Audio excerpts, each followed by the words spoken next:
nous allons aller sur l'importance de la repentance. Un petit moment, c'est important, il faut y faire attention.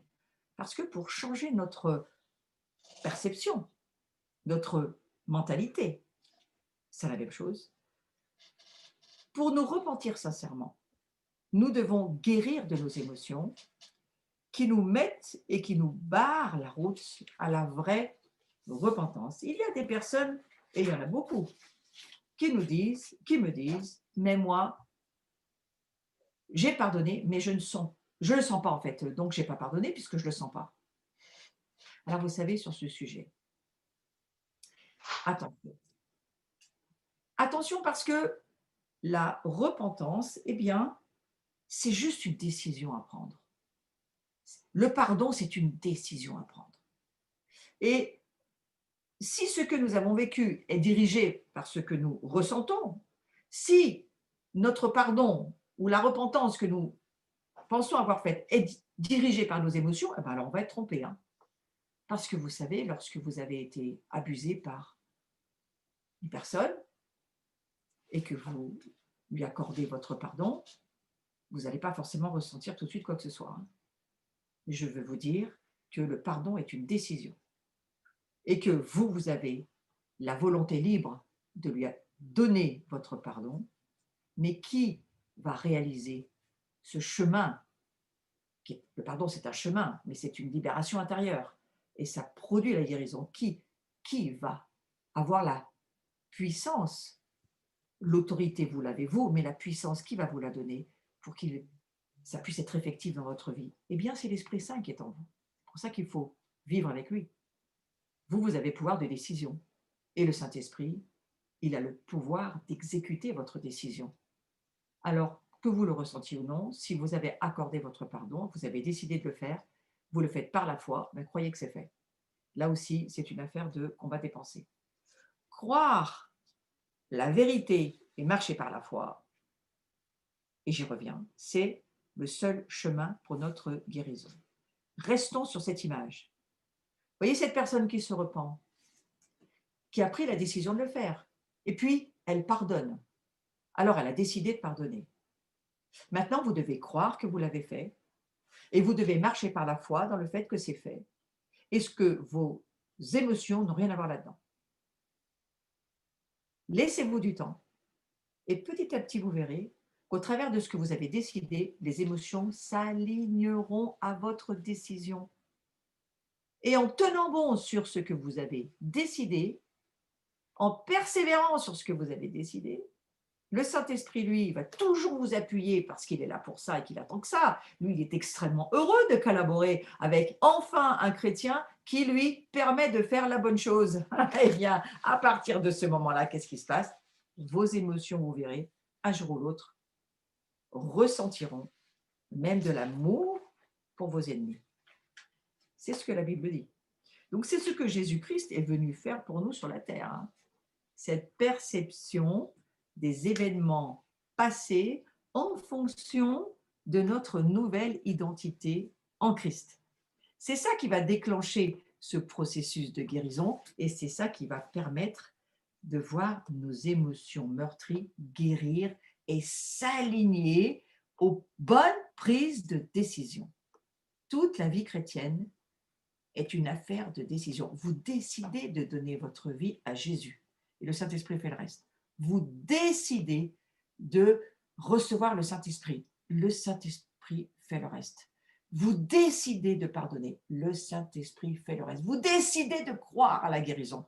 Le Saint-Esprit va venir faire le reste et vous aider. Il est un collaborateur. C'est un petit peu pour moi comme l'aide familiale gratuite qui vit avec vous dans votre être intérieur. C'est cela le Saint-Esprit. C'est quand même formidable d'avoir quelqu'un à disposition et qui, heureusement, ne fait pas tout ce que vous lui demandez quand ce n'est pas en accord avec la parole de Dieu. Il ne fait rien, il vaut mieux, mais qui va suivre vos décisions lorsqu'elles sont en accord avec Dieu et qui va y mettre le paquet puisque, vous savez, vous avez vous l'autorité et lui, il a la puissance en vous. C'est pour ça qu'il faut recevoir le Saint-Esprit. Il ne faut pas en rester à la nouvelle naissance. Il faut souhaiter être baptisé de l'Esprit. Et à partir de là, La puissance dynamis, c'est une véritable euh, dynamis, ça me fait toujours penser à la dynamite. C'est une force nucléaire incroyable en nous qui va nous aider dans nos décisions. Quelle chance nous avons d'avoir l'Esprit Saint. Donc, l'urgence des temps de la fin, on doit réaliser cette urgence des temps dans lesquels nous sommes. Il y a urgence à revisiter notre passé et à visiter aussi le présent. La manipulation, les pressions, le stress, je ne vous fais pas toute l'histoire, n'est-ce pas? Mais la mondialisation qui gouverne le monde, la manipulation omnipotente, on pourrait en rajouter des tas, l'ordre unique mondial qui opprime tous les secteurs de l'activité humaine, et on n'a pas fini, c'est juste le début. Il nous sera impossible de faire face au mystère de l'iniquité qui grandit de jour en jour. C'est quoi ce mystère de l'iniquité? Eh bien, vous savez, il y a une synergie de l'erreur. Je ne vais pas vous perdre, je vais vous expliquer. Si vous avez jamais lu le livre Le mystère de l'iniquité de Scott Holtz, Holtz, c'est un livre à lire pour cette saison. Scott, hein, ça ressemble à Scotch, et Holtz, Holtz. Il explique d'une façon magistrale, cet homme de Dieu, que Dieu fait pleuvoir sa présence, sa vie sur tout le monde. La Bible nous dit qu'il fait briller son soleil même sur des méchants. Il fait pleuvoir aussi sur les méchants. Il les prive pas d'eau parce qu'ils sont méchants. Il laisse sa bénédiction couler sur tout le monde. Mais comme c'est un Dieu pas seulement d'amour, mais un Dieu juste, un Dieu saint, et la sainteté, c'est une forme de maturité achevée. Donc Dieu, il est lui d'une maturité achevée. Moi, je suis très rassurée par ça, très rassurée par le fait que Dieu est achevé dans la maturité de sa justice, par exemple. Hein. C'est intéressant de se dire ça, parce que la justice d'aujourd'hui, on a quelques réserves, n'est-ce pas? Et donc, à partir de là, Scott explique que Dieu, contrôlant tout, même le diable, il laisse pleuvoir sur un champ. Je vous explique. Voilà, il y a un champ de blé qui a été semé, le blé commence à pousser, et ce blé, c'est nous. Mais vous savez parfaitement, si vous faites un petit peu d'agriculture, ou au moins vous êtes renseigné, vous savez très bien que lorsqu'il pleut sur le blé, il y a toujours des mauvaises herbes à côté. Hein. Vous avez un jardin, vous savez qu'il faut enlever les mauvaises herbes. Hein. C'est un petit peu notre histoire aussi à nous. Hein. On est des saints, mais on a encore quelques mauvaises herbes. Hein. Et donc, alors qu'il pleut sur ce blé qui pousse, et le blé pousse avec la pluie et le soleil, mais il y a l'ivraie, c'est-à-dire des mauvaises herbes, qui poussent aussi. Et manque de chance, l'ivraie pousse 2 fois plus vite que le blé. Alors Scott Holt expliquait ce mystère de l'iniquité, c'est ce qui va se passer à la fin des temps, c'est que Dieu accorde sa présence à tout le monde, mais ça arrose autant le blé que l'ivraie. Sauf que le blé pousse moins vite que l'ivraie. Alors imaginez un champ déjà, si vous n'enlevez pas les mauvaises herbes, vous savez ce que devient un potager. Hein. Tout est étouffé, il n'y a plus rien qui tient. Donc ça, c'est l'histoire de l'agriculture. Maintenant, on va parler de notre vie en parallèle prophétique. Si nous avons en nous de l'ivraie, c'est-à-dire des blessures pas traitées, des péchés non traités qui laissent ces blessures être là, des mauvaises herbes en nous, nous demandons la gloire, la présence de Dieu, nous demandons, oui, bien sûr, Dieu vient, il n'est pas contre. Mais c'est quoi la synergie de l'erreur? Eh bien, c'est que Dieu va répondre à ces prières, il va être là, bien sûr, mais il est à la fois en synergie, c'est-à-dire il est à la fois dans ce que Satan fait aussi, parce qu'il le laisse faire. Et oui, ça veut dire que il y a cette erreur qui est là, c'est à nous de nous en occuper. Il y a urgence, si tu n'enlèves pas ton livret, l'ivraie qui est dans ta vie pourrait bien étouffer le blé que tu es et aller même jusqu'à te détruire. Certains perdent la foi, d'autres perdent l'amour, d'autres perdent l'envie de pardonner, d'autres perdent même leur relation à Dieu. Ça peut arriver. Donc, nous sommes prévenus, nous le savons, c'est évidemment ce qui est en train de se passer. Ça rejoint le verset dont il est question dans le dernier livre de la Bible qui nous dit « Ce qui sera pur le sera encore plus », parce que le blé, avec du soleil, de la pluie, va grandir et va mûrir et va arriver à la perfection vers laquelle il tend, c'est-à-dire la maturité vers laquelle il tend. Mais il va y avoir aussi ce qui est impur. Et Dieu le sait. Il est en contrôle du monde. Il voit très bien ce que Satan fait. Il le laisse faire pour ceux qui ont fait les choix de rester dans l'impureté, dans laisser les mauvaises herbes vivre en eux. Je trouve très cruel qu'on ne l'explique pas au peuple de Dieu. Je trouve très cruel qu'on ne dise pas au peuple de Dieu, occupe-toi de ta vie, occupe-toi de tes blessures, occupe-toi des obstacles du passé, peut-être même de ta ligne générationnelle de sang. S'il y avait des sorciers dans ta ligne générationnelle, s'il y avait des... Mais vous savez, sorciers, ce n'est pas forcément des Indiens avec des plumes, hein. C'est parfois des gens qui contrôlaient des domaines, dans les finances, dans la religion, dans l'éducation, dans toutes les sphères de métier. Qui étaient nos ancêtres? Parce que le péché des pères retombe sur les fils à 3 voire 4 générations.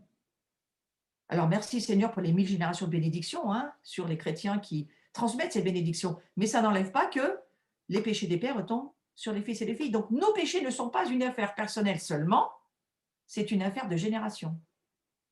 Moi, lorsque je commence à dire à certains chrétiens, si vous vous occupez de vos péchés, vous allez bénir les 3, voire 4, voire 15, 10. Si vous êtes né dans une famille hors de l'alliance de mariage bénie par Dieu, vous êtes considéré comme bâtard, c'est ce que dit la Bible, eh bien, ce n'est pas très compliqué de s'en défaire. Nous, on n'a pas à subir les péchés de nos pères, mais on doit s'en repentir.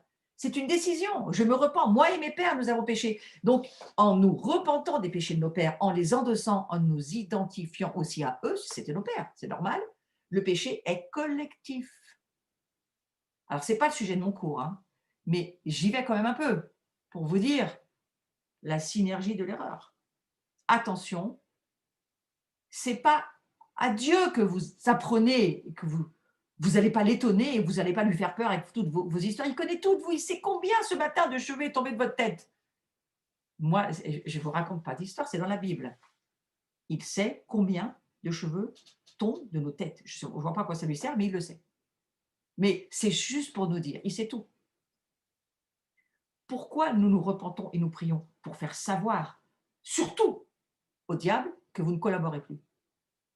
Stop. La repentance, c'est je ne collabore plus avec les iniquités, les péchés, et je ne collabore plus avec les blessures de mon passé. Je ne collabore plus avec les choses horribles que j'ai pu vivre. Je ne veux plus collaborer avec ça. Je veux m'en détacher. Et la croix, c'est l'endroit de la libération, puisque Jésus nous dit qu'il a pris sur lui tout. Pas seulement les péchés, tout. Nos blessures, nos meurtrissures, la honte, le rejet, toutes les douleurs intérieures, l'injustice. Il a tout pris sur lui. De quoi devrions-nous souffrir aujourd'hui? Si nous souffrons encore, c'est pour la plupart d'entre nous parce qu'on n'a pas compris certaines choses. En termes de ça ne nous a pas été encore révélé. Parce que là, ce n'est pas ton cerveau qui peut suivre ce que je suis en train de te dire, mais le Saint-Esprit en toi atteste à ton esprit que c'est ça qu'il faut vraiment faire. Ouais. C'est une sagesse qui vient d'en haut. Donc, il y a une urgence à faire face à l'iniquité en nous. Iniquité, en termes hébreux, ça veut dire sans Torah, ça veut dire sans enseignement. La Torah, ça veut dire l'enseignement. Donc, c'est quelqu'un qui vit sans instruction, en gros, qui ne sait rien. Alors, regardez aujourd'hui déjà, le monde autour de nous, le monde sans Dieu, sans Christ, la dernière génération, ils ne savent plus rien. Sérieusement, ils ne savent plus rien. Dans les églises, on sait un peu. Pas assez, selon moi. Nos enfants devraient savoir très vite qui ils sont. Qu'est-ce que la Bible dit qu'ils sont? Et nos parents, on devrait leur bourrer le crâne avec ça. Parce que franchement, ça ne peut que les aider à se souvenir plus tard. Ma mère m'a toujours dit que j'étais une super fille, ah ben ouais, moi j'arriverai vraiment à quelque chose. Bah, écoutez, c'est mieux que de dire qu'on est nul et qu'on n'arrivera jamais à rien, hein, déjà, bon, voilà. Donc un minimum quoi, un minimum. On a été sur des éducations de sévérité absolue alors qu'il faudrait peut-être relâcher un peu sur la grâce, croyez pas? Et moi un jour, j'ai entendu Dieu me dire: «N'offense pas ma grâce». Je vais dire: «Oui, oui, mais bien sûr, Dieu est juste, il est équitable», ça on en a beaucoup entendu parler, beaucoup plus que Dieu est rempli de grâce, de bonté, d'amour, jusqu'à donner un fils pour des gens qui méritaient absolument rien. Je trouve quand même que dans la balance, ça pèse. Ouais? Alors, si nous voulons faire face à ces choses, nous qui sommes, entre guillemets, «le reste de Dieu». J'ai entendu il y a quelques années, mais audiblement, comme je vous parle, hein, dans un temps d'adoration, le Seigneur me dire: «Occupe-toi de mon reste». J'ai regardé autour, j'ai rigolé, j'ai fait: «Pourquoi? On a de beaux restes?» Il me dit: «Non, non, c'est pas ça, c'est pas ça». Et puis j'ai eu la référence biblique directement à côté de livre d'Ésaïe. Ésaïe, je crois que c'est chapitre 9, verset 1, si je ne me trompe pas, ou c'est 1, verset 9, je ne sais plus, c'est un des 2, qui dit, «Voilà, je nous ai conservé un reste et ce reste-là, je vais plaider avec toi pour que véritablement il rentre dans la alors prospérité au sens biblique, c'est-à-dire dans, l'abondance de mon royaume». Et Ésaïe a vraiment une parole incroyable pour nous aujourd'hui, cette génération que nous sommes, parce que c'est une affaire de plusieurs générations, la dernière génération. Alors voilà, moi j'ai envie de vous dire, attention de bien prendre garde à garder la foi, à bien prendre garde à croire en termes de révélation Dieu, à expérimenter la connaissance de la vérité, expérimenter la révélation de la vérité, expérimenter qui vous êtes vraiment que Dieu dit que vous êtes, et occupez-vous de tout ce qui bloque, parce que c'est le moment, après ça sera trop tard. Et il nous faut absolument et sans condition capituler devant Dieu et réaligner notre vie, nos pensées à sa parfaite volonté. Ça, c'est la chose qu'il faut faire. Et si nous voulons faire partie de ce reste, il faut le faire. C'est important. On souffre tous de culpabilité, absolument tous, consciemment ou pas. Et puis, il y a un moment donné où cette culpabilité, il faut que Dieu s'en occupe, chacun de nous. On est tous rebelles, on est tous coupables. Et à un moment donné, il va falloir qu'on s'occupe de cette culpabilité. Pourquoi? Parce que c'est un obstacle majeur. J'en suis arrivée un jour dans ma vie à dire au Seigneur, je comprends ce que tu me demandes. Il faut que j'arrive à croire ce que je suis en train de te dire. Je ne suis coupable de rien. Pas facile, hein? Je ne suis coupable de rien. Et je sortais d'un marasme avec le monde pastoral avec qui j'avais quelques bras de fer. Et le Seigneur me dit, tu dois arriver à croire ce que tu es en train de prier. Je ne suis coupable de rien. Pourquoi? Romains chapitre 8, verset 1. Il n'y a aucune condamnation pour ceux qui sont en Jésus. C'est pas marqué protestant, catholique, orthodoxe, c'est rassurant. C'est pas marqué que ceux-là qui ont un niveau. Non, non, c'est pour ceux qui sont en Jésus. Aucune condamnation. Niveau 1 de la maturité, hein. Jusqu'à ce que tu sortes de cette culpabilité. Et il faut faire très attention parce que la culpabilité vient du diable. Le diable te condamne. Et un chrétien ne doit pas se laisser condamner par le diable. Par contre, le Saint-Esprit te convainc de péché, de justice, de jugement. C'est la référence est dans le livre de Jean.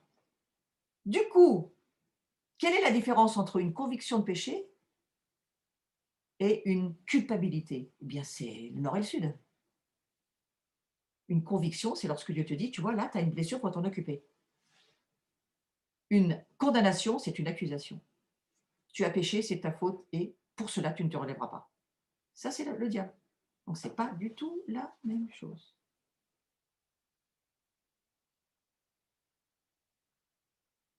Notre passé nous rattrapera si on ne cherche pas à comprendre ce qui a provoqué les réactions qui sont en nous. Donc je vais terminer ce cours, qui a passé extrêmement vite, en vous disant et en souhaitant que vous compreniez le combat spirituel dans lequel nous nous trouvons et que nous puissions vraiment décider de nous prendre en main, de prendre ce temps. Je crois que ce reset, cette réinitialisation, cet arrêt que Dieu nous a vraiment appuyé, hein, ce confinement, il a appuyé en disant, mais voilà, ben, c'est pas moi qui provoque cette pandémie, mais puisqu'il y a confinement, profitez-en, confinez-vous, arrêtez votre travail. Synergie de l'erreur, est-ce le diable, est-ce Dieu? Moi, je ne vous réponds pas, il y a une synergie d'erreur. Donc, les deux sont mélangés dans cette histoire.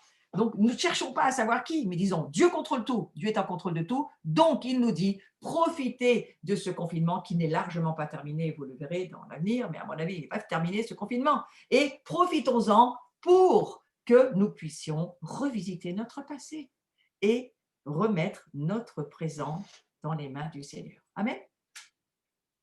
Voilà, donc je vais prier que chacun d'entre vous soit encouragé par ce que vous venez d'entendre et que vous vous souveniez bien que le Seigneur, il est là que pour vous.